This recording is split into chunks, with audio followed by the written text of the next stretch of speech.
र हामीहरूलाई अहिले नयाँ शब्द निक्लिएको छ कान र मिताले आनन्द लाग्छ। र पहिलेको स्थानीय निर्वाचनमा जुन कान र मिताहरू भएका थिए यसपालि पनि कान र मिताहरू भएका छन्। भरतपुरमा चाहिँ रेणु दाहालले जबरजस्त आक्रोशको सामना गर्नु परेको हो यही कुरा यो त अब यो चाहिँ के भने राष्ट्रिय राजनीतिको प्रभाव हो। राष्ट्रिय राजनीतिको प्रभावबाट बढी मत हाल्ने परिस्थिति हुँदो रहेछ।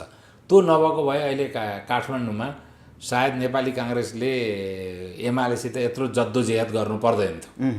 विगतको पर्फर्मेन्सकै आधारमा मात्रै भोट आउने भए है।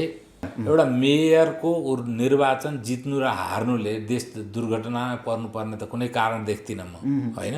पोखरामा माओवादीको उम्मेदवार बनाएर त्यहाँ माधव नेपालजीको उम्मेदवार बनाएको भए के फरक पर्थ्यो त? राडीमा सातु नमुन्नु मुसेपछि नछोड्नु। राडीमा सातु त मुसिसक्यो काङ्ग्रेसले, मुछेपछि त अनि तिनटै पार्टनरलाई एउटा एउटा त दिनु पर्यो नि त। समाजवादी र माओवादीको भोट त ठुलो होइन, त्यहाँ त ठुलो भोट त काङ्ग्रेसकै हो एकदम।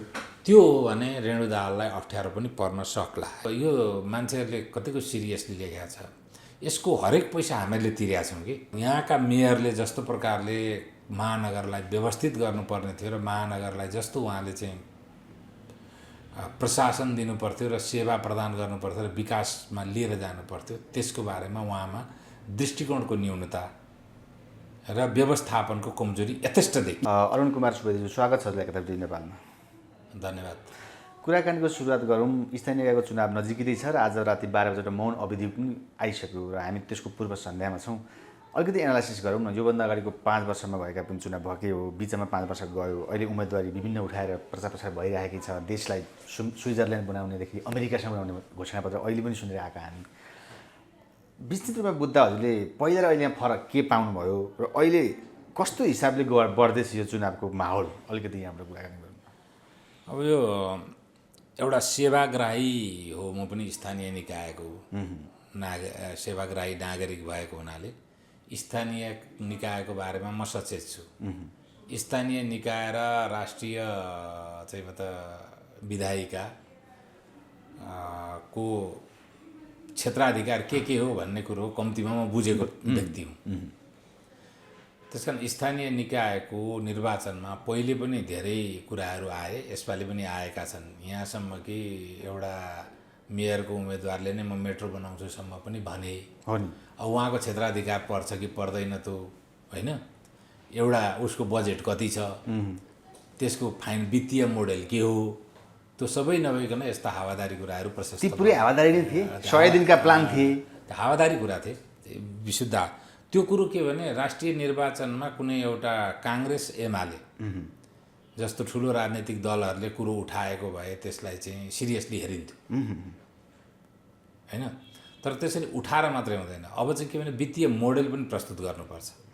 त्यसको घोषणापत्रमा आँट्दैन भने एक्सप्लानेटरी नोटहरू बनाएर अब चाहिँ के हो त?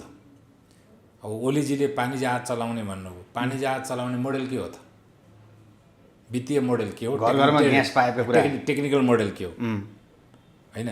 यस्ता कुराहरू चाहिँ अब जब यो मोडालिटी सहित जनतामा जाइन्न भने यस्ता कुराहरू महज नै गफ मात्रै हुन्छन्। र हामीहरूलाई अहिले नयाँ शब्द निक्लिएको छ कान र मिताले आनन्द लाग्छ। र पहिलेको स्थानीय निर्वाचनमा जुन कान र मिताहरू भएका थिए यसपालि पनि कान र मिताहरू भएका छन्। र यो विगत 5 वर्षमा चाहिँ जसरी स्थानीय निकायहरूले काम गरे, अब सेवाग्राहीको रूपमा अब नागरिकहरूलाई सेवा दिने त जुन पार्टीको भए पनि सनातन रूपमा चल्छ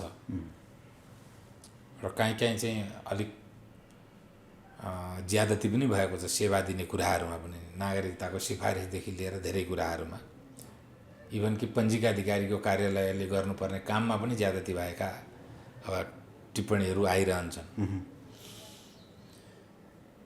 त त्यसका अतिरिक्त स्थानीय निकायलाई जुन बजेटहरू गए त्यो बजेटको लाई स्थानीय स्तरको विकासका लागि खर्च गर्ने कुरामा व्यापक अन्यल देखियो। प्राविधिक अन्यल त छँदैछ, दृष्टिकोणीय अन्यल पनि देखियो, जसले गर्दाखेरि यो अनावश्यक रूपमा भ्यू टावर र गेट बनाउने कामहरू गरेर कङ्क्रिट र सिमेन्टको थुप्रो, यहाँसम्म कि धनकुटामा गएर एभोकाडोको शालिग एउटा गाउँका भित्तामा पनि भ्यू टावर देखियो क्या। भेटा यस्ता प्रकारले यो भिल्लका हातमा मणि भने जस्तो गरेर बजेटहरू खर्च गरियो। 500 देखि 600 वटासम्म भ्युटाएर बनाइएछ। अभिज्ञ नेताहरूले भने नि। अनि यसले चाहिँ के भने यो मान्छेहरूले कतिको सिरियसली लिएका छ। यसको हरेक पैसा हामीले तिरेका छौँ कि तपाईँ हामीले, या त कर्जा बोकेर, राष्ट्रले कर्जा बोक्नु भनेको त करदाताले कर्जा बोक्यो हो नि त। हामीले कर्जा बोकेर या त त्यो पैसा गएको हो, या त कसैले अनुदान दियो भने पनि तपाईँ हाम्रो नाक बिक्री भएको हो नि त। हो, अनुदान दिनु भनेको तपाईँ हाम्रो नाक बिक्री भएको कि त्यसरी गयो होला त पैसा, कि तपाईँ हामीले तिरेको राजस्वबाट गयो। जे जस्तो हाम्रै अधिकारभित्रको पैसाको त्यो चाहिँ एकदमै दुरुपयोग भयो। यसमा कमै मान्छेहरूले र कमै राजनीतिक दलहरूले यो कुरालाई चाहिँ मुद्दा बनाएको मैले देखेँ। मेरो लागि चाहिँ यो ठुलो मुद्दा हो। यस्ता अविषयमा राष्ट्रको ढुकुटीलाई खर्च गर्नु हुँदैन। जस्तै भ्युटा जस्ता कुरा किन गरे त? दृष्टिकोण नभएर भुइँसीले दुध दिएपछि दिनुपर्ने हो र भनेर केपीले जस्ता मान्छे प्रतिकार गर्नुहुन्छ। अनि त्यसले केही न केही त दिएको होला नि त, पोलिटिकल ठाउँमा दिएको छैन।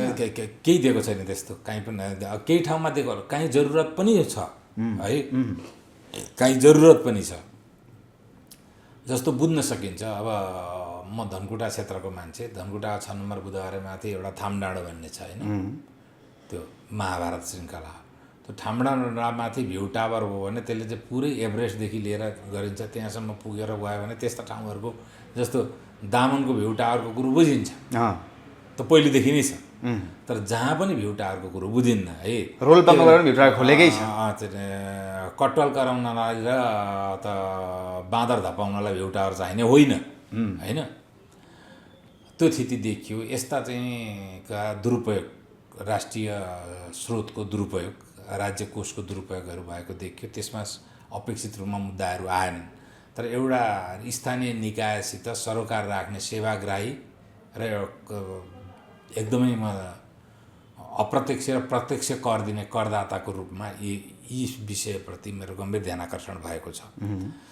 र सबै स्थानीय निकायले कहाँ के गरे भनेर त अब म लेखाजोखा, मेरो त विभाग पनि होइन, मैले गरेको पनि छैन, मैले अध्ययन पनि गरेको छैन।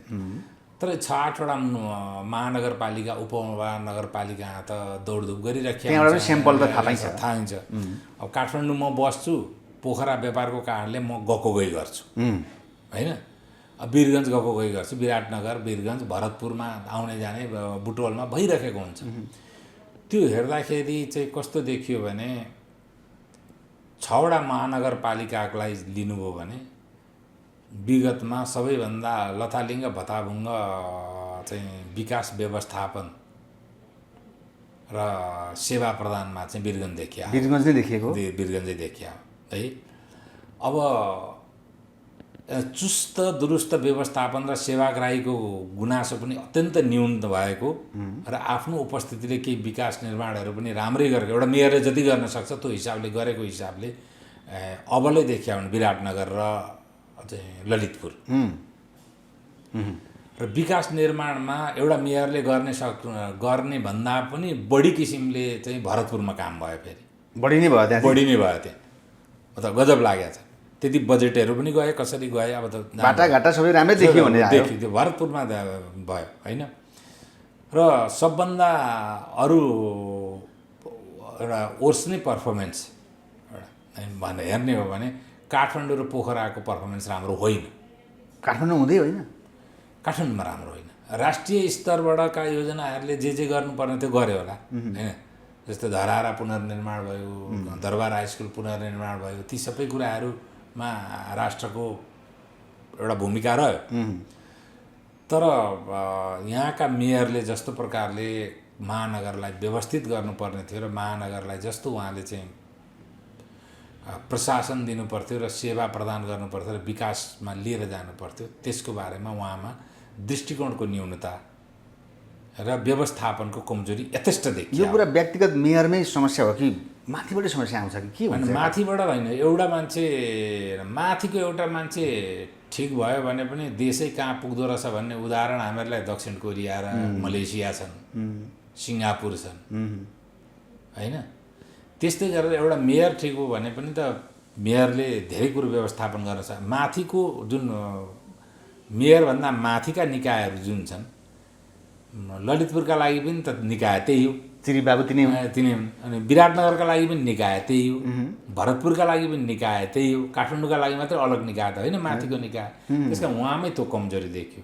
अब ती कुरालाई पनि मध्यनजर गरेर यसपालि मतदाताले त्यसको मूल्याङ्कनका आधारमा कसरी मत हाल्छन्, त्यो एउटा महत्त्वपूर्ण पक्ष छ। यही कुरा थोरै जोडेँ, काठमाडौँमा यही कुरा कति धेरै घोषणापत्रदेखि लिएर योजना बनाउँछन्। अहिले पनि हजुर बसेको अफिस अगाडि, हजुरको घर अगाडि फोहोरको थुप्रो कुहिसकेको छ।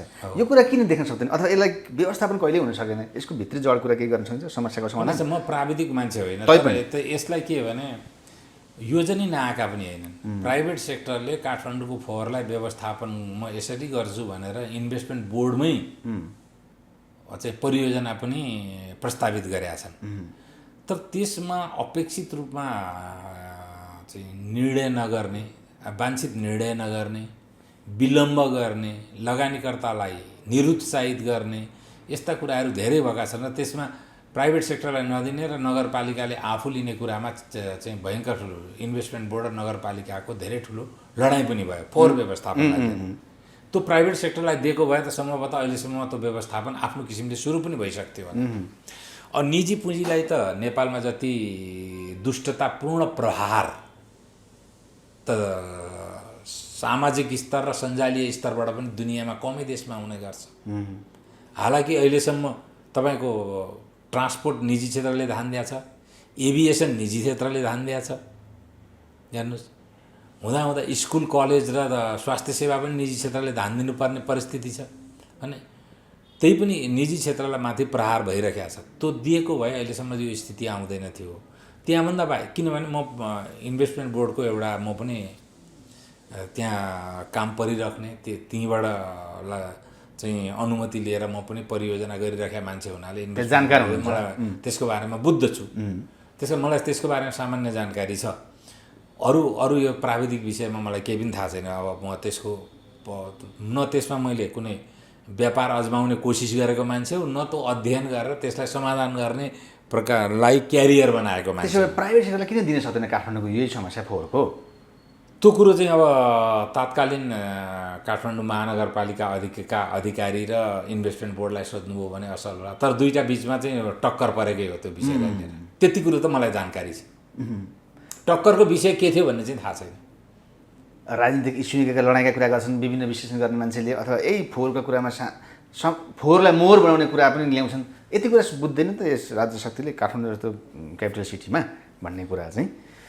अब त्यो चाहिँ तपाईँ उतै सोध्नुहोस्। अब मैले के भन्ने, अब त्यो यो कुरा भएन होइन। अब अलिकति मसित कुरा गर्दाखेरि चाहिँ पोलिसी लेभलकै कुरा गर्नुभयो भने असल हुन्छ।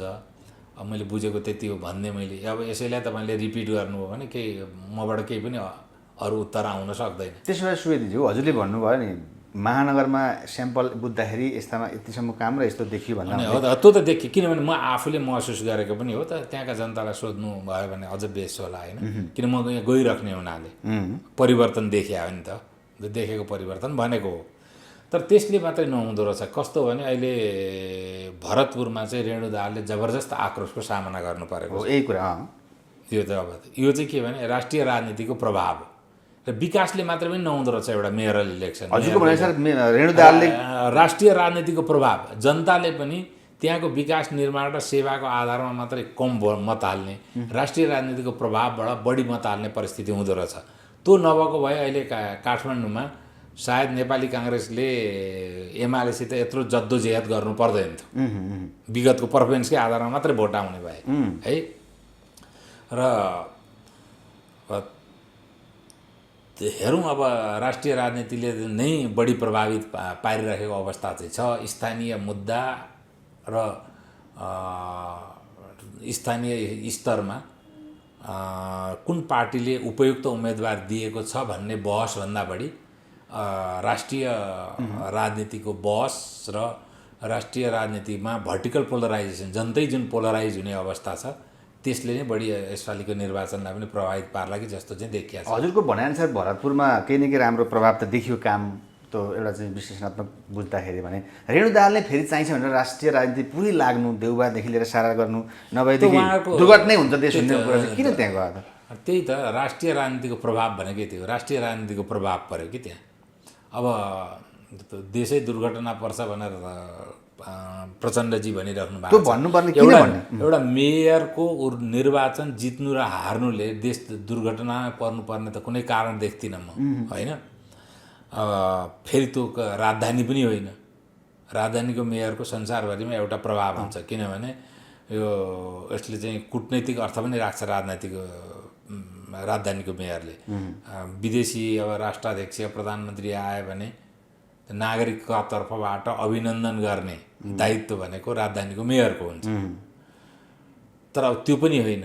अब उहाँले आफ्नो उहाँ राष्ट्रिय स्तरको नेताले एउटा मेयरमा हार्न पनि सकिन्छ, जित्न पनि सकिन्छ।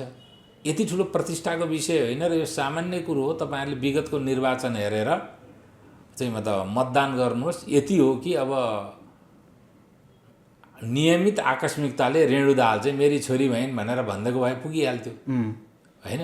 रेणु दाहालले पनि चित्रगुप्तलाई निवेदन दिएर प्रचण्डकी छोरी भएका होइनन्। रेणु दाहाल नै मेरो जन्मियोस् भनेर उनले पनि निवेदन दिए होइन। यो त संयोगको कुरा होइन।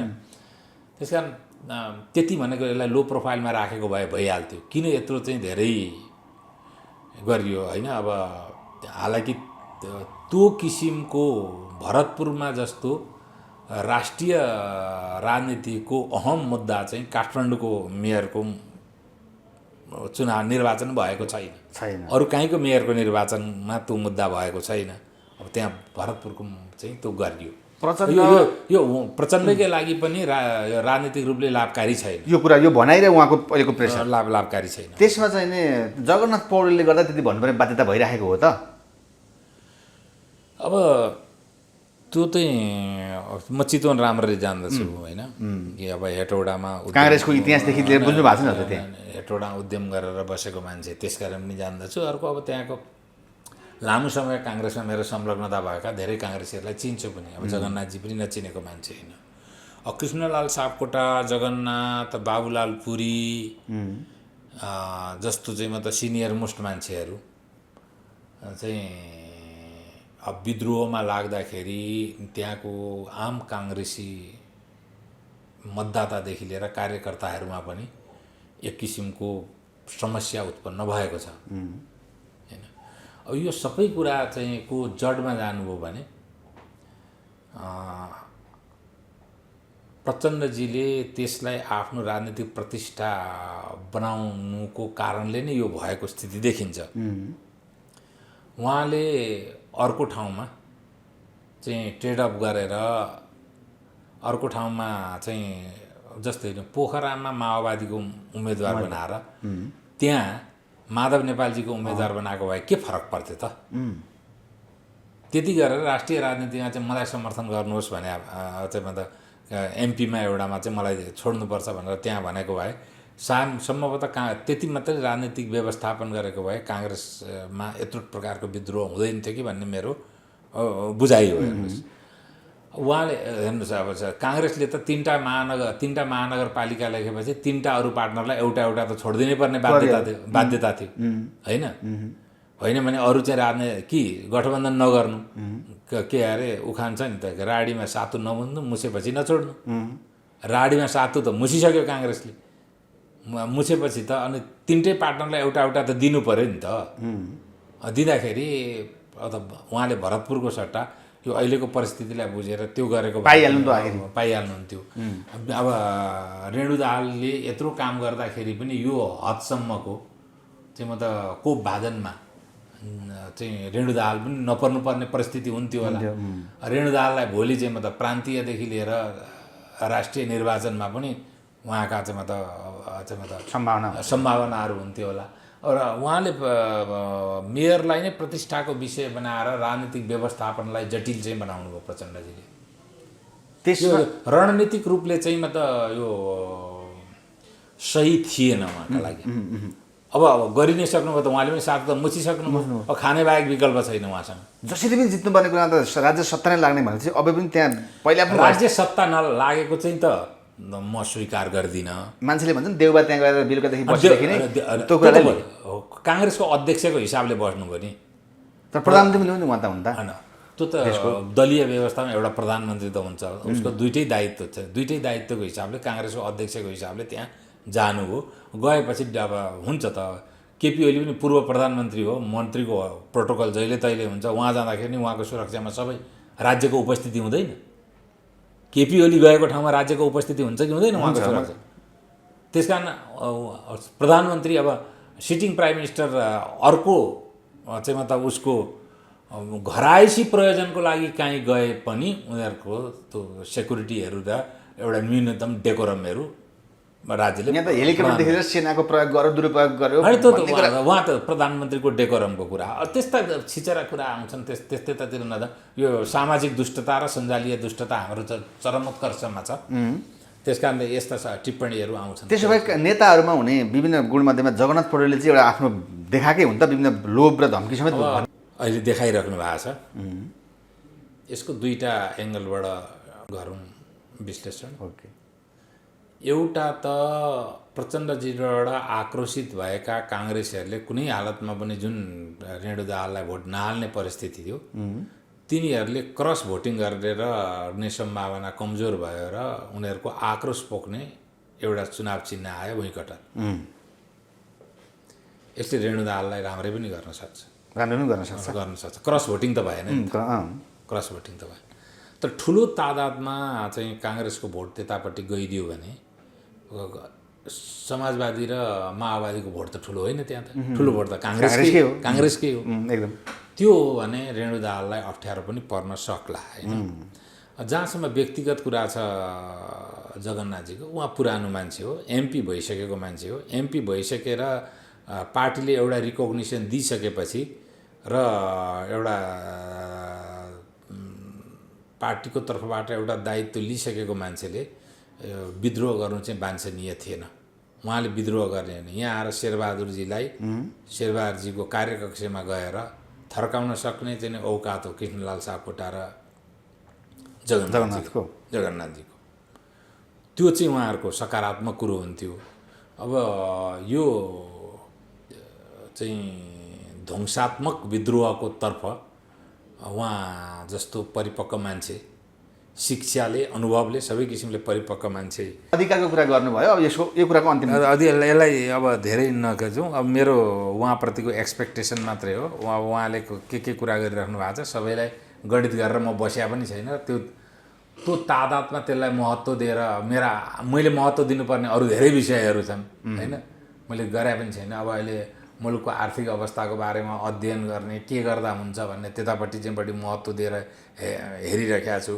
इन्टरनेसनल जुन परिघटनाहरू श्रीलङ्कादेखि लिएर युक्रेनसम्मका जस्ता परिघटना घटिरहेका छन् होइन। नेपाल नै हुन्छ भन्ने कुरा ऊ चाहिँ के अरे अब फिलिपिन्सको राष्ट्रपतीय निर्वाचनमा जस्तो प्रकारको अभिमत आइरहेको छ, ती कुराहरूबाट चाहिँ म अलिकति बढी ती कुरापट्टि केन्द्रित पनि छु, तिनीहरूको अध्ययन पनि गरिरहेका छु। श्रीलङ्का हुन लागेको हो त भनिदिनुहोस् त। मान्छे कोही तर्सेका छन्, कोही यो हावादारी कुरा पनि भन्छन्, भित्री गहन कुरा के हो त भनिदिनुहोस् त। आजै पनि विभिन्न घटना भएको आइरहेको छ श्रीलङ्कामा।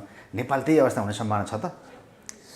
होइन, अहिले नै त्यस्तो चाहिँ छैन। हामीहरूलाई विदेशी मुद्राको रिजर्भ अहिले त्यत्रो भयावह चाहिँ होइन हाम्रो अहिले पनि।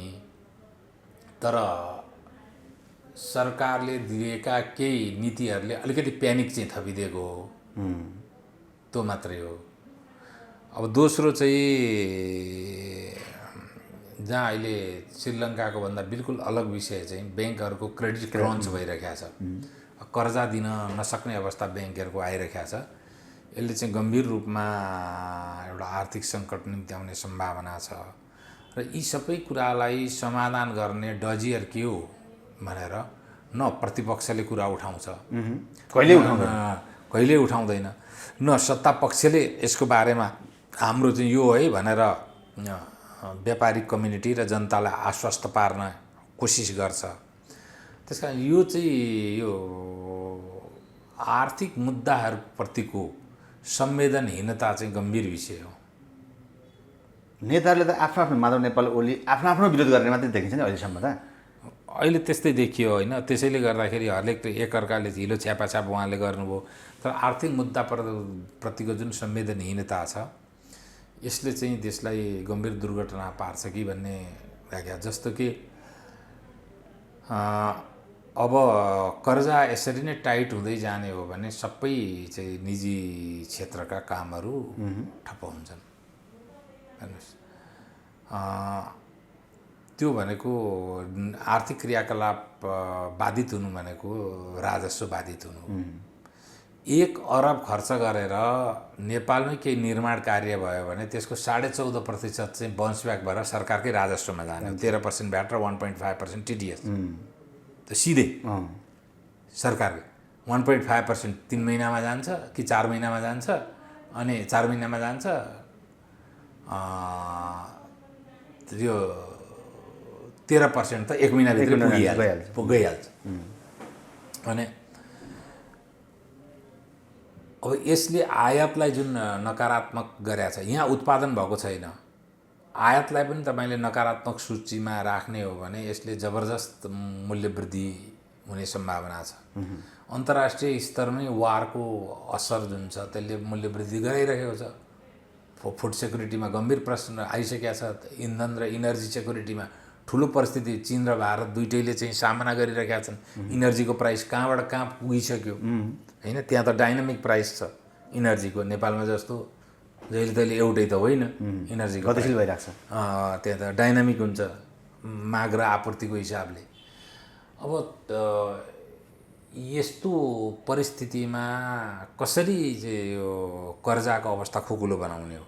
तपाईँले एउटा सानो सबै जनतालाई बुझ्ने भाषामा म भन्छु, 1 करोड रुपियाँ लिएर कोही मान्छेले व्यापार सुरु गरे भन्नुहोस्, उसले आयात गर्छ। आयातलाई नराम्रो नराम्रो भन्छन् नि त। तपाईँको यहाँ उत्पादन भएन भने आयातै गर्नुपर्छ, विकल्प छैन। र मान्नुहोस् भन्सारमा त 15% कर लाग्छ, त कस्टम ड्युटी लाग्छ। अनि त्यो 15% कर लाग्ने चिज चाहिँ आउँदाखेरि भन्सारमा त पहिले तिर्नु पर्यो कर। त्यो 15% जोडेर 13% भ्याट लाग्छ। गर्दाखेरि भन्सारमा एन्ट्री हुने बित्तिकै लन्डनमा त 29 देखि 30% सरकारले पाउँछ। 15% भन्सार लाग्ने चिजमा 30% सरकारको आय हुन्छ। आएपछि 20% भन्दा बढी त हामीहरूले व्यापारीहरूले त मुनाफा राख्यो भने त मुनाफाखोरी भनेर त उसलाई कानुनी कारबाही हुन्छ। त्यो 20% राख्यो भने पनि 20% मुनाफाको फेरि 25% भनेको 5% चाहिँ आयकरको रूपमा सरकारमै जान्छ। 20% राख्दा पनि व्यापारीले 15% पाउने हो एउटा, सरकारले 35% पाउँछ। भनेपछि 1 करोडको सामान आयो भने व्यापारीले 15 लाख कमाउँदाखेरि सरकारले 35 लाख कमाउँछ। हेर्नुहोस्, वर्षको 4वटा ट्रान्जेक्सन छ, ती 3 महिना ब्याजहरू किस्ता बुझाउनुपर्छ भन्छ। 1 करोडभित्र एउटा ट्रेड साइकल नेपालले 90 दिनको ट्रेड साइकल मान्छ। वर्षको 4 चोटि भयो। 4 चोटि 1 करोड रुपियाँ खेलाउँदाखेरि व्यापारीले 60 लाख कमायो अधिकतममा। फेरि त्यो सामान कुहेर जान पनि सक्छ, उसले त रिस्क छ नि व्यापारीलाई त। सामान बिक्री भएन भने के गर्ने? अर्काले चाहिँ 15% मात्रै नाफा खाएर बिग्रिदियो भने त फेरि आफू पनि त्यतिमै झर्नुपर्छ। प्रतिस्पर्धा छ। सरकारलाई त भन्सार लिनमा त प्रतिस्पर्धा छैन। जति भन्सार हो त्यति नै भन्सार लिन्छ सरकारले। भ्याटमा त प्रतिस्पर्धा छैन, भ्याट जति हो त्यति नै लिन्छ। भनेपछि उसले 35 त्यहाँको 35 चौको कति भयो? 1 करोड 40 लाख। 1 करोड को चाहिँ मतलब कर्जा लिएर व्यापार गर्दाखेरि 1 करोड 40 लाख वर्षको सरकारले कमाउँछ। बढीमा 60 लाख व्यापारीले कमाउँछ। अब ब्याङ्कले भनेको 5% उसको स्प्रेड रेट भन्दा माथि राख्न पाउँदैन। 5% उसले स्प्रेड रेट राख्छ वर्षको। र अनि त्यहाँदेखि हरेकचोटि एलसी खोल्दा जे खोल्दाखेरि पनि 1% उसको चाहिँ लगभग विदेशी मुद्रा विनिमयको पैसा आउँछ। कमिसन गर्दाखेरि उसको झन्डै 10% जति हुन्छ। तर त्यो 10% को पनि फेरि के अरे 25% भने 2.5% चाहिँ सरकारमै आयकर भएर जान्छ। हेर्नुहोस्, भन्दाखेरि 1 करोड 42.5 लाख 1 करोडबाट सरकार कमाउने, ब्याङ्क होइन 7.5-8 लाख ब्याङ्क कमाउने र बढीमा 60 लाखसम्म व्यापारीले कमाउने स्थिति छ। एउटा सामान्य मैले सैद्धान्तिक ट्रान्जेक्सनमा। अब त्यो 1 करोड कर्जा रोकिएपछि सबभन्दा ठुलो घाटा कसलाई हो? सरकारलाई घाटा पनि सरकारको लगानी त छैन, जोखिम पनि केही छैन, फेरि सरकारलाई भयो नि त। हो। अब यो आत्मघाती काम अहिले भइरहेको छ, हेर्नुहोस् त। यी उत्पादन भयो भने त ठिक छ, वेल एन्ड गुड। यी उत्पादन भयो भने कन्जम्सन त छ नि त। यी उत्पादन भयो भने यी पनि त त्यो फ्याक्ट्रीले आयकर तिर्छ, भ्याट तिर्छ हरेकचोटि सेल हुँदाखेरि, होइन? भनेपछि यहाँको फ्याक्ट्रीहरूबाट पनि त उसलाई आय त हुन्छ। अब आन्तरिक आय स्रोत भयो त, नहुँदाखेरि त आयातै गर्नु पऱ्यो नि त। त्यस कारण यसरी चाहिँ राजस्वलाई इम्प्याक्ट पारेर तुरुन्तै सरकारले चाहिँ अत्यावश्यक सेवा पनि दिन नसक्ने र कर्मचारीलाई तलब पनि धान्न नसक्ने भोलि स्थिति आयो भने के होला? यो कुरा सरकार, अर्थ मन्त्रालय त्योसँग विज्ञ सबैसँग सरकार हुन्छ यो कुरा, होइन? अब उहाँहरूले त सोच्नुपर्ने हो। हामी त बुझ्छौँ यो कुरा, म मात्र होइन, सबै व्यापारी, एउटा सामान्य व्यापारी मान्छेले पनि एउटा पसल खोलेकाले मैले यति कुरो जो गरिरहेको छु, यो कुरो बुझ्न कुनै विज्ञ अर्थशास्त्रमा PhD गर्नै पर्दैन। सामान्य तपाईँ ऊ त्यहाँको त कुनै इम्पोर्टरलाई गएर सोध्नुहोस्, त्यो इम्पोर्टरले राम्ररी बताइदिन्छ यो। तर यहाँ समस्या अर्थमन्त्री आफै म अर्थशास्त्र नबुझेको मान्छे हुँ भनेर पहिले क्लियरफाई गरिसक्नु भएको छ। Common sense is the greatest uncommon thing भन्छ, होइन? कमन सेन्सले चलाउन सकिन्छ। अर्थशास्त्रमै विज्ञ भएका कोही पनि अर्थमन्त्री पहिले भएनन्। विष्णु पौडेल पनि अर्थशास्त्रका विज्ञ त होइनन् क्यारे, तर उनी अर्थमन्त्री हुँदाखेरि धेरै राम्रा काम भएका छन् भनेर मान्छेले सम्झन्छन्। व्यापारिक क्षेत्र र ब्याङ्किङ क्षेत्रका धेरै मान्छेहरूले यो कुरो बुझ्नु पऱ्यो, कमन सेन्स हुनु पऱ्यो, विज्ञहरूको सुझाव लिनु पऱ्यो। त्यसलाई प्राविधिक रूपले कसरी गर्ने भन्ने त कर्मचारी तन्त्र, राष्ट्र ब्याङ्कहरूले गर्ने हो नि। म्हणजे अर्थमन्त्रीहरू जस्ताले चाहिँ अब आफू चोखियालाई पहिले त्यसो भनेको हो त भन्ने जनतामा पर्यो। अब त उहाँलाई सोध्नुहोस्, म त्यस्तै अब खालि यस्तै विषय मात्रै ल्याउनुहुन्छ र मैले तपाईँहरूसित कुरा गर्न पनि म अलिकति उदासीन भएको कारण चाहिँ यो पनि हो क्या। यस्तै कुरा लिएर आउनुहुन्छ, त्यो पोलिसीको कुरा गरौँ, पोलिसीको डिबेट। त्यसो भएदेखि स्थानीय निकाय चुनावको नजिक हुँदाखेरि हजुरले भने जस्तै पहिला र अहिले कम्पेयर गर्दाखेरि काठमाडौँदेखि लिएर विभिन्न ठाउँका जनप्रतिनिधिहरू कतिको परिवर्तन पाए त? विभिन्न स्वतन्त्र व्यक्ति उठेको देखिन्छ, मान्छे कोही क्रेज भएको देखिन्छ, के भन्छन्, केही परिवर्तन छ नेपालमा यस्ता कुराहरूले गर्दा अबको आउने जनप्रतिनिधिबाट? होइन, जनप्रतिनिधि त म अब स्थानीय निकायहरूलाई त योभन्दा इम्पावर गर्नुपर्छ भन्ने पक्षमा कोही पनि बोलेको देख्दिनँ। जस्तो नागरिकता भनौँ न, सिफारिस गर्ने वाडाध्यक्षहरू, अनि त्यो सम्बन्ध नै त मान्छे नचिन्ने, कहीँबाट पत्तै नभएको मान्छेलाई चाहिँ किन नागरिकता दिने अन्तिम अथोरिटी बनाउने? नागरिकताको अधिकार पनि ल ठिक छ, अफिसरले नै सही गर्नुपर्छ भने पनि स्थानीय निकायमै त्यो चाहिँ तालुक भएको अफिसर बनाएर स्थानीय निकायलाई नागरिकता, पासपोर्ट सबै दिदियो, केही फरक पर्दैन। जनप्रतिनिधिलाई विश्वास नगर्ने, जनताले चुनेको मान्छेलाई विश्वास नगर्ने भने कसलाई गर्ने त विश्वास? परीक्षा मात्रै दिएर आएको, कसैले माथिबाट टिपेको मान्छे त बरु बेइमान हुनसक्छ। जनता बढी आएको मान्छे नै सबभन्दा बढी इमान्दार हुने हो। जति तपाईँले गाली गरे पनि ऊ चाहिँ मतलब जनताप्रति रेस्पोन्सिबल छ। यो कुरो गरे हुने हो। यो कुरो अब कसैले त्यो कुराहरू अहिले उठाइराखेको म देख्दिनँ, हेर्नुहोस्। त्यसैले स्थानीय निकायहरूले पहिले पनि जनताहरूलाई सेवा प्रदान गर्ने कुरामा त सबैले सेवा प्रदान गर्नुपर्छ, त्यो बाध्यता पनि हो, उनीहरूको दायित्व पनि हो। अब बाँकी विकासमा उनीहरू हामीहरूले के गर्ने र कस्तो विकास गर्ने कुरामा प्राविधिक र सैद्धान्तिक रूपमा धेरै कन्फ्युज भएको देखियो। अब हेरौँ अलिकति यसलाई परिमार्जन हुँदै जाला, यसलाई विगतबाट सिक्दै जालान्, यो गलत भएछ भनेर भन्दै जालान्, होइन?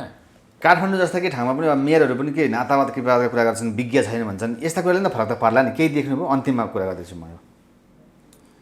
त्यसरी व्यक्ति को कसको के नाता पर्छ भन्ने चाहिँ मलाई छैन, मलाई थाहा छैन। एउटा कुरो चाहिँ के भने राष्ट्रिय पार्टीले नै अलिकति जनताहरूलाई पनि अवमूल्यन गरेको र जनताहरू पनि अवमूल्यन हुँदाखेरि खुसी भएको अवस्था चाहिँ देखेँ मैले। हेर्नुहोस्, स्थानीय निकायको त्यो माथि राजधानी र ठुला सहरहरूको नेतृत्व गर्ने भनेको कि अब राम्रो प्राविधिक रूपले र सैद्धान्तिक रूपले परिपक्व भएको मान्छे, कि राष्ट्रिय राजनीतिको मूल प्रवाहमा एउटा औकात भएका मान्छेहरूलाई लिएर आउनुपर्ने हो। तर यहाँसम्म कि सञ्जालीय र सञ्चारीय पपुलिजमको क्याटर गर्ने, यहाँसम्म कि रूप र यौवनको लावण्यलाई चाहिँ देखाएर भोट लिने, अनि तिमीहरू हावा हो है, यसकारण यस्तो मान्छेलाई भोट हाल भने जस्तो त्यस्ता उम्मेदवारहरू चयन गर्दाखेरि चाहिँ त्यो पदहरूको गरिमा र राष्ट्रिय राजनीतिका मूल प्रवाहका पार्टीहरूको गरिमा पनि स्खलित हुन्छ र भोटरहरूको इज्जतमाथि पनि सरासर त्यो चाहिँ मतलब अवहेलना गरेको त्यो कुरा अहिले भएको छ पार्टीमा? भएको छ धेरैमा। किन सुध्रिन सकेन त्यसपछि? यसमा चाहिँ के सुझाव दिन सक्नुहुन्छ? त्यो सुझाव दिएकै यही त हो नि, तिमीले परिपक्व एउटा चाहिँ मतलब योजना विज्ञताको परिपक्वता भएको मान्छे अथवा राजनीतिक मूल प्रवाहमा एउटा लेभल कायम गरिसकेको मान्छेहरूलाई लिएर आउनुपर्ने हो। त्यो गरेनन्। त्यसमा हाम्रो चाहिँ मतलब आसेपासे नातागोतामै भयो। आसेपासे नातागोता भन्दा पनि यो के भने पपुलिजमको महारोग क्या। पपुलिजम लाग्छ नि, जे पायो त्यहीमा पपुलिस्ट कुराहरू मात्रै गर्ने एउटा सञ्जाल र सञ्चारको चाहिँ पपुलिजमको रोग कता आएछ भनेर मात्रै ट्विट पनि गर्ने, लेख्ने पनि मान्छेहरू छन्। बढेको छ त्यो बढेको छ। त्यसबाट त्रसितै हुनुहुन्छ नि। त पपुलिजमको रोग। अब म माथि त आइलाग्छन् तिनीहरू होइन, तर म यो कसलाई के मनपर्छ भन्ने होइन, सत्य के हो भनेर बोलिदिने मान्छे हुँ। त्यस कारण कसलाई के मनपर्छ भनेर अब चाहिँ राजनीतिक दलहरूले पनि उम्मेदवारहरू क्याटर गर्ने परिस्थिति आयो भने त्यो चाहिँ त्यसले राम्रो परिणाम दिँदैन। अन्तिममा हजुर यो एमसिसी पास भइसकेपछि चुनावमा 2 फ्याक हुन्छ भयो भन्थे, त्यस्तो प्रभाव परेको परेन? हजुर अघि यो कुरा बुझ्नु भएको छ। त्यो एमसिसी भनेको चाहिँ यसको विरोध भनेको प्रायोजित र फेब्रिकेटेड इस्यु थियो भन्ने आजसम्म आउँदा प्रमाणित भएन र? प्रायोजित थियो यो। प्रायोजित र फेब्रिकेटेड, प्रायोजित संयोजित मुद्दा थियो। अब त्यस्ता चाहिँ प्रायोजित र संयोजित मुद्दाले कोही मान्छेहरूलाई इमोसनल इडियट बनाएर तुरुन्त त उफार्न सक्यो होइन, तर त्यसले चाहिँ तात्विक रूपमा कुनै पनि प्रकारको प्रभाव पछि पर्दैन भन्ने कुरा त अब आज आउँदा देखियो। कुनै जिरो भयो त अहिले। तर एउटा सकारात्मक प्रभाव चाहिँ भने अहिले फरेन एक्सचेन्जमा जुन हाम्रो त्यसरी हाम्रो अप्ठ्यारोमा परिरहेको छैन, श्रीलङ्का हुने अवस्थामा हामीहरू फरेन एक्सचेन्जको कारणले चाहिँ गएका छैनौँ जुन भनिरहेका छौँ, त्यो त त्यसको प्रभाव हो है। एमसिसीकै प्रभाव हो अथवा यस्तैको प्रभाव। त्यहाँभन्दा अगाडि तपाईँ हेर्नुहोस् न, त्यो जुन कन्फ्युजन थियो, हत्तै रेमिटेन्स घट्नु, विदेशबाट आउने डोनेसन घट्नु, कर्जामा पहिले नेगोसिएसन भएका कर्जाहरूको पनि हस्ताक्षर नहुनु र तिनीहरूले चाहिँ त लम्बित बनाउनु कर्जाका विषयहरू त्यो भएका थिए नि त। त्यस पछाडि युएसएआइडीको कति पैसा आयो होइन, त्यसले पनि त फरेन एक्सचेन्जमै आउने हो नि त्यो त होइन। अनि त्यस पछाडि कतिवटा कर्जामा हामीहरू अगाडि बढ्यौँ, रेमिटेन्स किन बढ्यो नि त फेरि, किन बढ्यो? यो सबै कुरा एकअर्कासित सम्बन्धित। अनुदान अनुग्रह पनि सकारात्मक भएर गएको हो, गएको एकदम गएको। हस्, समयलाई धन्यवाद। Thank you very much.